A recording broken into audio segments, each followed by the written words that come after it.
Welcome back. And आज हम Excel के सबसे important topic V lookup H lookup की बात कर रहे हैं, which is widely use in corporate और सबसे ज्यादा डिमांड में होता है वी लुकअप एच लुकअप। इसके यूजेस समझते हैं, इसके लिमिटेशंस समझते हैं।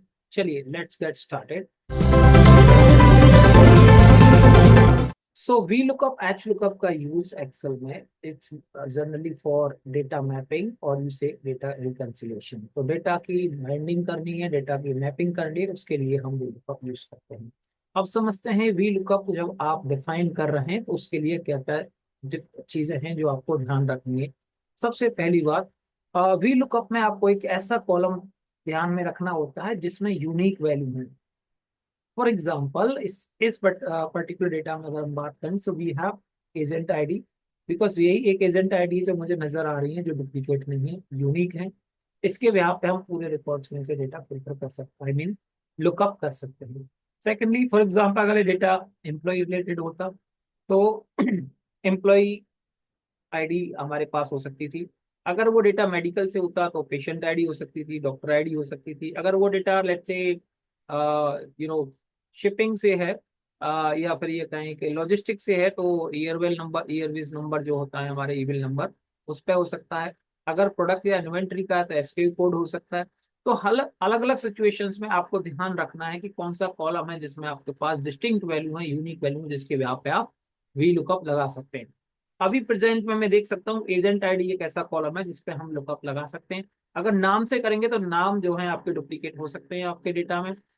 इसी तरीके से रोल्स आप देख ही रहे, डुप्लीकेट्स हैं, ब्रांच ग्रुप यहाँ पर रिपीट कर रही हैं, तो सिर्फ एजेंट आईडी। अब सवाल ये है, बिकॉज हमें ये डिसाइड कर लिया है कि लुकअप हम एजेंट आईडी से लगा सकते हैं, तो सबसे पहला काम होगा आपका कि ये कॉलम आपके लेफ्ट में रहे।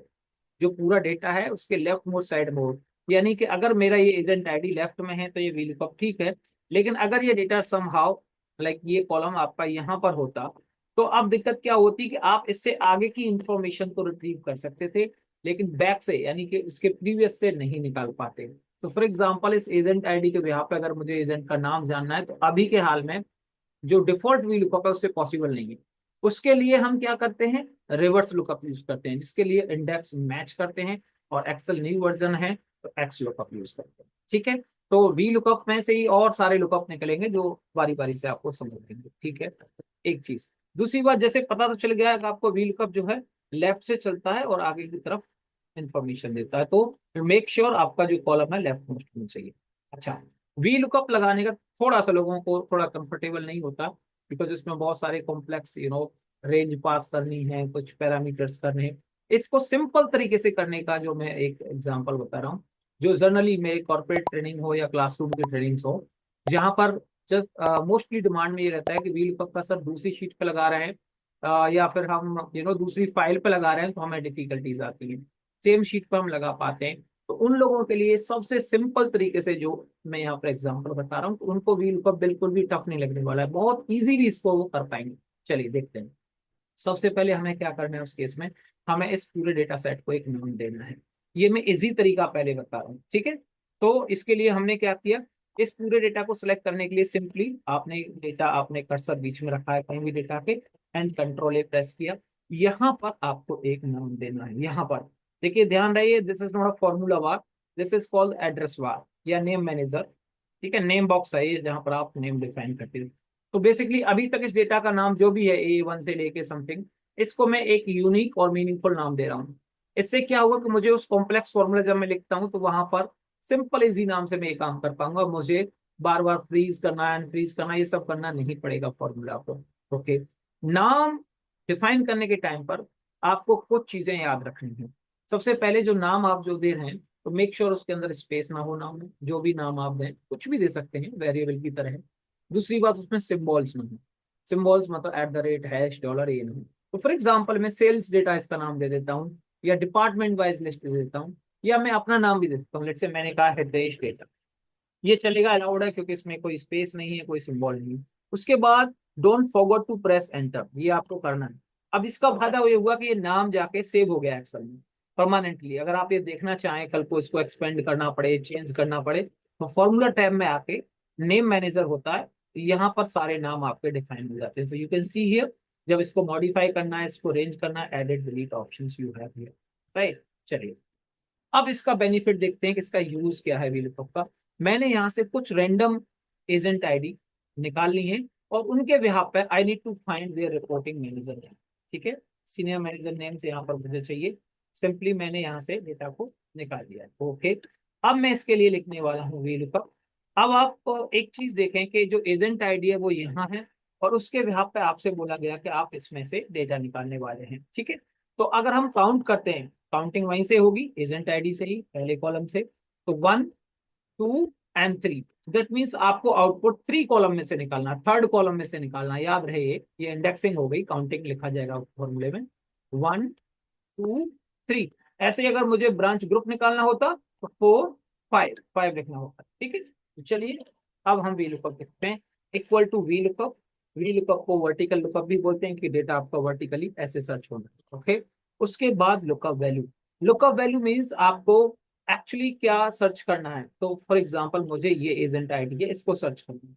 Y am taking from here, मैं चाहता तो वहां से भी रेंडमली ले सकता था किसी एजेंट आईडी पे, बिकॉज मुझे आउटपुट इस लिस्ट के रिस्पेक्ट में चाहिए। दैट मीन्स अगर मैं यहाँ फॉर्मूला लगाता हूँ तो मैं ड्रैग करके बाकी को भी इजीली निकाल पाऊंगा। Okay, comma. अब आता है टेबल एरे, ये है सबसे कॉम्प्लेक्स पार्ट। अगर ये डेटा दूसरी शीट में होता, आपको वहां जाना पड़ता, फिर रेंज को सेलेक्ट करना होता, फिर फ्रीज करना होता। ऐसा आप कुछ नहीं करना है, आपको सिर्फ वही नाम टाइप करना है जो मैंने दिया था, और वो था निर्देश डेटा। अच्छी बात यह है कि जब आप ये कर रहे हैं उसी टाइम पर ये लिस्ट में आपको यहाँ नजर आ जाता है। ठीक है, ओके।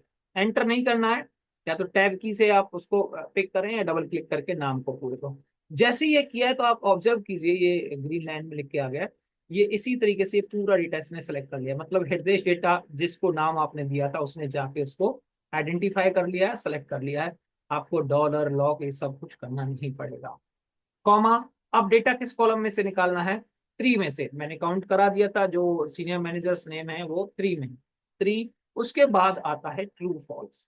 ओके, याद रखिए यहाँ पर लोग ट्रू फॉल्स की जगह पे 0 या 1 लिखना भी प्रेफर करते हैं, that's your choice. 0 is for false, 1 is for true. तो आप 0 लिख रहे हैं या फॉल्स लिख रहे हैं वो एक ही बात है। ठीक है, तो it's up to you whether you can type false और या फिर 0। अब इनका बेनिफिट या इसके डिफरेंसेस क्या है? ओके, ये क्राइटेरिया है। फॉल्स का मतलब है you want exact value for this agent ID 376184, इसी के लिए आप चाहते हैं। अगर ये नहीं है आपको उस लिस्ट में तो नो प्रॉब्लम, आपको एरर दिखेगी, ओके कोई बात नहीं है। लेकिन वो किसी और को नहीं उठाएगा, मतलब ऐसा नहीं करेगा 376184 नहीं मिला तो उसने कुछ रैंडम किसी और नियरेस्ट का दे दिया। ऐसा तब होता है जब आप ट्रू या 1 लिखते हो, तो वो नियर बाई ढूंढता है अगर वैल्यू मैच नहीं करती है। अभी हमने कहा है अगर वैल्यू मैच करती है तो आप दीजिए, नहीं है तो एरर दिखा दीजिए। ओके है, कोई प्रॉब्लम नहीं, बट हम लोग बाद में इसको ठीक कर सकते हैं। तो हमने लिखा 0, जनरली 0 होता है 90% केसेस में। कहाँ 1 लिखना चाहिए, कहाँ ट्रू लिखना चाहिए, उस पर भी हम बात करेंगे। तो अभी के लिए अगर इस फॉर्मूले को आप ओरिजिनल VLOOKUP के साथ देखें, जो ओरिजिनल VLOOKUP अगर आप कहीं भी पढ़े हैं या आपने देखा होगा तो वो बड़ा कॉम्प्लेक्स सा होगा। ये आप देखिए बड़ा ही सिंपल और यू से लाइक एक इजी लैंग्वेज में लिखा गया है, इसकी इंस्ट्रक्शंस। ओके, ये आपका आ गया। अब आप ड्रैग कर लीजिए इसको, बाकी भी आ जाएंगे। ठीक है, अगर आप यही चीज दूसरी शीट पर निकालना चाहें, क्या ये कामयाब है? बिल्कुल। चलिए इन्हीं एजेंट आईडी को मैं दूसरी शीट पर रख लेता हूँ, या दूसरी वर्कबुक में भी रख सकते हैं। अब इन पर यहाँ पर मुझे लेट से अभी हम ब्रांच ग्रुप पता कर लेते हैं। इसके लिए ब्रांच ग्रुप के लिए हमें लिखना होगा 1 2 3 4 एंड 5, राइट। 5वें कॉलम में हमारे पास है, तो चलिए शुरू करते हैं। यहाँ पर हमने ब्रांच ग्रुप लिखा है, equal to vertical lookup. Okay, lookup value मेरी ये है। अब मुझे वहां शीट पे नहीं जाना है, सेलेक्ट करने की जरूरत नहीं है, मैंने तो नाम दिया था, क्योंकि ये नाम पूरी वर्कबुक में थ्रू आउट चलता है। मतलब ऐसा नहीं कि वो विद इन शीट है, इसका जो स्कोप है वो इंटायर वर्कबुक में आपके में, आप कहीं भी यूज कीजिए। ओके, उसके बाद आपको लिखना है 5th कॉलम से डेटा निकालना है, कॉमा जी। ठीक है, जैसा मैंने बताया था कंडीशन होती है। लीजिए आपका ब्रांच ग्रुप आ गया। कितने सिंपल तरीके से आपने VLOOKUP को कर लिया। अक्सर आप लोग VLOOKUP जो कर रहे थे उसमें डॉलर लगाना है, रेंज को फिक्स। देखिए अगर मैंने इसको नाम नहीं दिया होता तो फॉर्मूला कुछ ऐसे होता। लेट्स डिलीट दिस, अगर मैं इसको डिलीट कर दूं अभी के लिए, तो अब आप देखिए आपका जो फॉर्मूला है वो कुछ ऐसे था। पहली बात तो ये बिगड़ गया, हेडर्स डेटा उसको मिल नहीं रहा है। तब ये कुछ ऐसे होता, आपको शीट 1 में जाना होता, इस पूरे डेटा को यहीं से सेलेक्ट करना होता, उसके बाद F4 की से इसको लॉक करना होता, तब जाके आपका ये फॉर्मूला काम करता। तो अब आप समझ सकते हैं कि आपके लिए ये वाला फॉर्मूला ज्यादा इजी है या जो हमने अभी बताई थे उसके लिए। तो ये आपका वी लुकअप का पहला पार्ट हुआ। इसी तरीके से वी लुकअप के अराउंड 8 से 10 वीडियो में आपके पूरे लुकअप्स हो पाएंगे, डिफरेंट तरीके के लुकअप है। धीरे धीरे हमें करना है सीक्वेंस में, बिकॉज वी लुकअप की कई कड़ियां हैं। तो आज आपने वी लुकअप का सिंपल पेज देखा है। नेक्स्ट पार्ट में चलते हैं और इसको डिटेल में करते हैं। Thank you for watching.